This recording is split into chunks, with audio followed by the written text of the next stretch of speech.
사람이 살아가면서 참 어려운 것이 있습니다. 여러 가지가 있겠지만 무엇보다 타인과의 관계가 아닐까 싶습니다. 어떤 사람과는 좋은 관계를 맺고 그렇게 유지하며 살아가지만 또 어떤 사람과는 나쁜 관계 속에서 살아가기도 합니다. 그래서 누군가를 만나 좋은 관계를 유지하며 산다는 것은 참 이렇게 복된 일이라 할 수 있는 것이지요. 그런데 우리가 살아가다 보면 좋은 관계였는데 어긋나기도 하고 그러다가 아예 관계가 깨어지는 일도 일어납니다. 그것도 그냥 깨어지는 것이 아니라 어느 날은 어느 순간부터 원수 같은 관계가 되어서 정말 원수처럼 지내게 됩니다. 문제는 관계가 한번 이렇게 깨어지면 회복하는 것이 쉽지 않다는 것입니다. 한번 관계가 깨어지면 시간이 지나도 회복하기가 너무나도 어렵게 되는 것이지요. 이런 관계가 회복되는 방법은 있습니다. 누군가가 먼저 다가가면 되지요. 근데 회복을 하려면 누군가 먼저 다가가야 하고 대가를 치러야 하고 희생을 해야 합니다. 그런데 관계가 깨어졌는데 누가 먼저 그 일을 하겠습니까? 게다가 만약 내가 먼저 상대방에게 손을 내밀어야 한다고 할 때 내가 가진 가장 소중한 것을 그에게 주며 회복해야 한다고 한다면 우리는 결코 그것을 받아들이지 못할 것입니다. 그래서 많은 사람들이 관계를 회복하는 것을 포기하고 그대로 살기를 선택하는 것입니다. 그런데 사실 우리에게도 이처럼 깨어진 관계가 있었습니다. 깨어진 관계를 넘어 원수되었던 관계였습니다. 바로 우리와 하나님과의 관계입니다. 우리는 하나님과 원수된 채로 그분을 피하며 살았고 관계를 회복할 의지도 능력도 없었습니다. 심지어 우리는 이 관계가 깨어진 줄도 모른 채 원수로 살아가다가 죽을 수밖에 없었습니다. 그런데 이런 나를 그냥 내버려 두지 않으시고 우리 하나님이 먼저 손을 내밀어 주셨습니다. 먼저 화목하기를 청하셨습니다. 그것도 그냥 우리를 찾아오신 것이 아니라 자신의 아들을 내어주시면서 우리와 화목할 것을 요청하셨습니다. 그리고 끝내 그 아들은 자신의 목숨을 내어 우리와 화목을 이루었습니다. 이 도저히 이해할 수 없는 하나님의 비상식적인 사랑이 고난주간 우리가 묵상해야 할 복음의 핵심입니다. 오늘 우리는 로마서 5장 10절의 말씀을 나눌 텐데 이 말씀을 통해 하나님께서 깨어진 우리와의 관계를 어떻게 다시 세우셨는지 우리가 어떤 은혜를 입은 존재인지를 돌아보면서 주시는 은혜를 깊이 깨달을 수 있는 귀한 은혜의 시간이 되기를 바랍니다. 첫 번째, 우리는 하나님과 원수되었던 존재들이었습니다. 오늘 본문의 말씀 위에 8절을 보면 이렇게 시작을 합니다. 우리가 아직 죄인 되었을 때에. 이 말씀은 우리가 단순히 과거에 죄인이었다 이 말이 아닙니다. 하나님과 전혀 관계 회복의 조건이 없는 상태를 의미하는 말씀입니다. 다시 말하면 우리는 하나님과 완전히 단절된 상태로 하나님을 사랑하지도 않았고 찾지도 않았고 오히려 하나님을 거역하던 상태, 육체의 욕심을 따라 사는 상태, 그러니까 하나님과 정반대 방향으로 살던 그런 상태를 의미하는 것입니다. 그런데 이렇게 말씀을 드리면 단순히 우리가 하나님을 모르고 사는 존재였구나 라고 생각하기 쉽지만 그렇지 않습니다. 10절을 시작하면서 무엇이라고 말씀합니까? 곧 우리가 원수 되었을 때에. 그러니까 우리가 하나님과 단절된 상태로 살면서 하나님과 완전히 원수된 상태로 살았다는 것입니다. 그런데 이렇게 하나님과 원수된 상태였던 이때에 두 번째, 주님이 우리를 위하여 죽으셨습니다. 이렇게 우리가 하나님과 원수되었을 때에 하나님은 자기 아들을 보내주셔서 우리를 대신하여서 죽게 하신 것입니다. 중요한 것이 무엇입니까? 그 누구도 아닌 우리를 위해, 나를 위해 죽으셨다는 것입니다. 우리가 갚아야 할 죄의 값을 대신 지시고 우리가 받아야 할 심판을 대신 받으시고 십자가에 달려 돌아가셨습니다. 이것이 가장 이해되지 않는 사건이지요. 내가 사랑하는 사람을 위해서도 내 소중한 아들을 내어놓는 경우는 없습니다. 그런데 원수를 위해 자신의 가장 소중한 아들을 내어준다는 것은 인간의 상식으로는 도무지 불가능한 일입니다. 그런데 그럼에도 불구하고 주님은 우리가 여전히 원수로 행할 때 우리를 대신하여 십자가에서 죽으심으로 그 사랑을 확증하셨습니다. 그런데 도대체 왜 이러시는 것입니까? 도무지 우리 상식으로는 이해되지 않는 일, 이 용납되지 않는 이 일을 왜 하신 것입니까? 첫 번째, 하나님과 우리와 화목하게 하시기 위해서였습니다. 2차 세계대전 당시 네덜란드에 코리 텐 붐이라는 분이 계셨습니다. 그녀는 유대인을 숨겨주었다는 이유로 수용소에 갇히게 되었는데요. 그곳에서 사랑하는 언니를 잃었고 간수들로부터 짐승보다 못한 모욕을 당했습니다. 그녀에게 나치는 자신의 인생을 송두리째 빼앗아간 철천지 원수였습니다. 전쟁이 끝나고 난 뒤에 수용소를 나온 그녀는 독일의 한 교회에서 하나님은 우리의 죄를 바다 깊은 곳에 던져 용서하셨다는 그런 내용의 복음을 전하고 있었습니다. 설교가 끝난 후에 한 남자가 그녀에게 다가왔습니다. 그는 수용소에서 자신과 언니를 잔인하게 학대하였던 간수였습니다. 그는 손을 내밀며 자신이 그리스도인이 되었다며 용서를 구했습니다. 코리 텐 붐은 도저히 그의 손을 잡을 수 없었습니다. 그동안 가슴속 깊은 곳에 분노와 원망이, 증오가 그녀를 사로잡았습니다. 그때 그녀는 마음속으로 기도했습니다. 주님, 저는 저 사람을 용서할 수 없습니다.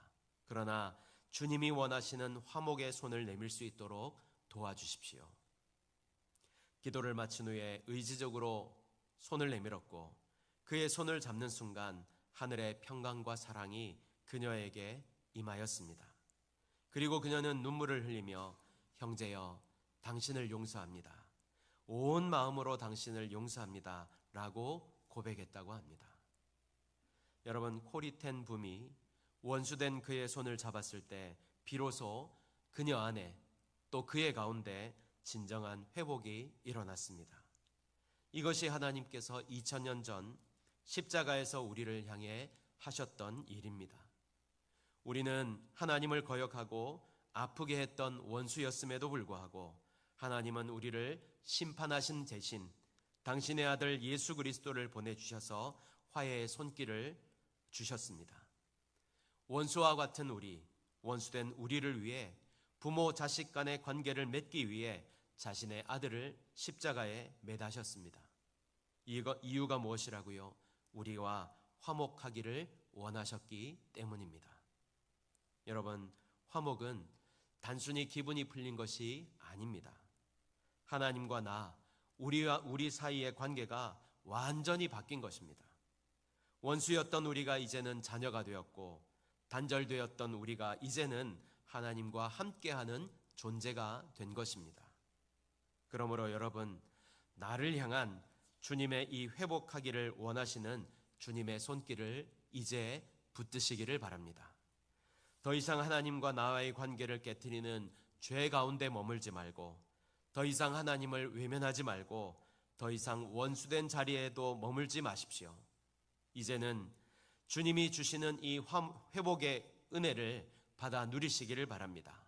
그래서 주님 안에 화목의 신비 안에서 정말로 주님 주시는 참된 기쁨을 누리며 자유함 가운데 살아가는 성도들이 되시기를 간절히 소망합니다. 두 번째, 주님은 지금도 살아계셔서 우리를 끝까지 구원으로 이끌어 주십니다. 1960년대 미국의 빌 게이더와 글로리아 게이더는 셋째 아이의 출산을 기다리고 있었습니다. 당시 미국 사회는 극도의 혼란기였습니다. 사회는 불안정했고 상황은 어지러웠습니다. 그래서 이들은 깊은 두려움에 빠져 있었습니다. 심지어 남편은 질병으로 인해 육체적으로 매우 지쳐있던 상태였습니다. 그래서 두려웠고 게다가 아이들을 어떻게 키울지 너무나 염려되었습니다. 그렇게 근심의 나날을 보내고 있을 때 어느 날 저녁 글로리아가 창밖을 보고 있는데 성령께서 그녀의 마음을 강하게 울리셨습니다. 세상이 아무리 험해도 예수님이 살아계신다.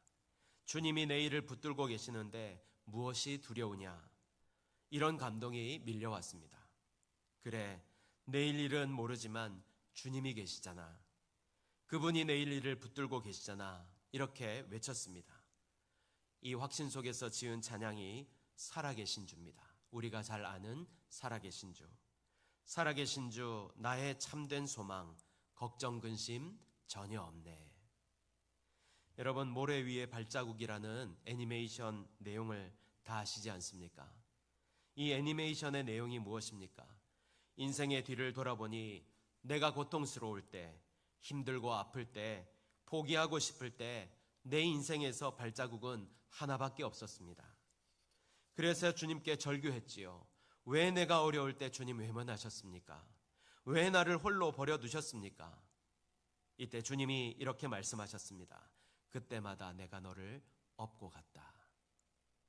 주님이 나를 혼자 내버려 두고 버리신 줄 알았는데 오히려 그때에 주님이 나를 업고 가셨다는 것입니다. 함께 하셨다는 것이지요. 도와주셨다는 것입니다. 언제까지요? 끝까지입니다. 여러분, 오늘 본문 5장 10절에서 이렇게 말씀합니다. 그의 아들의 죽으심으로 말미암아 하나님과 화목하게 되었은즉 화목하게 된 자로서는 더욱 그의 살아나심으로 말미암아 구원을 받을 것이니라. 이게 무슨 말이냐면 우리가 하나님과 원수되었을 때에 하나님께서 자기 아들을 죽게 하심으로 우리와 화목하게 하셨다면, 그러니까 이미 가장 어려운 일을 행하셨다는 것입니다. 주님이 하셨어요. 그래서 화목하게 된 우리를 끝까지 붙드시는 것은 분명하다는, 더 확실하게 우리를 붙드실 것이라는 약속의 말씀인 것입니다. 특별히 10절을 다시 보시면 더욱이라는 단어가 나오는데요. 원수되었을 때의 아들을 죽여 화목하게 하신 하나님이 이제 자녀가 된 우리를 얼마나 더욱 확실하게 책임지시겠느냐라는 강한 어조의 말씀인 것입니다. 정리하면 우리 주님은 2000년 전에 화목하고 이제 끝난 것이 아니라 지금도 살아계셔서 우리를 붙들어 주시고 넘어질 때 우리를 일으키시고 끝까지 구원으로 이끄시겠다는 약속의 말씀을 주고 있는 것입니다. 그래서 우리의 구원은 흔들리지 않는 것입니다. 그러므로 우리는 어떻게 해야 됩니까? 내 힘을 의지하는 삶이 아니라 살아계신 주님을 의지하는 삶을 살아야 하는 것입니다. 여러분, 원수되었던 우리와 화목하게 하신 주님은 절대로 저와 여러분을 중도에 포기하지 않으십니다. 우리 주님이 항상 우리와 동행하시며 우리 구원의 여정을 끝까지 책임지실 것입니다. 어디까지요? 끝까지입니다. 천국 가는 그날까지입니다. 그러므로 무슨 일을 만나든지 두려워하지 마십시오. 낙심하지 마십시오. 오히려 주님을 의지하며 담대하게 살아가십시오. 왜 그럴 수 있다고요? 우리 주님이 저와 여러분을 붙드시기 때문입니다. 넘어져도 버리지 않으시고 흔들려도 놓지 않으시고 약해져도 포기하지 않으시고 마침내 이 구원의 여정에 우리를 포기하지 않으시고 인도하실 것이기 때문입니다. 천국 가는 그날까지 도와주실 것이기 때문입니다. 그래서 구원은 지금도 살아계신 주님과 함께 걸어가는 현재의 역사입니다.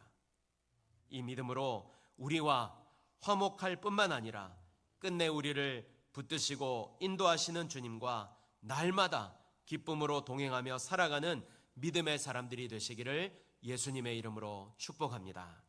아멘. 결론의 말씀을 드립니다. 우리는 하나님과 원수되었던 자들입니다. 그러나 주님은 우리를 위해 죽으셨고 그 죽음으로 말미암아 우리를 하나님과 화목하게 하셨습니다. 여기서 끝이 아닙니다.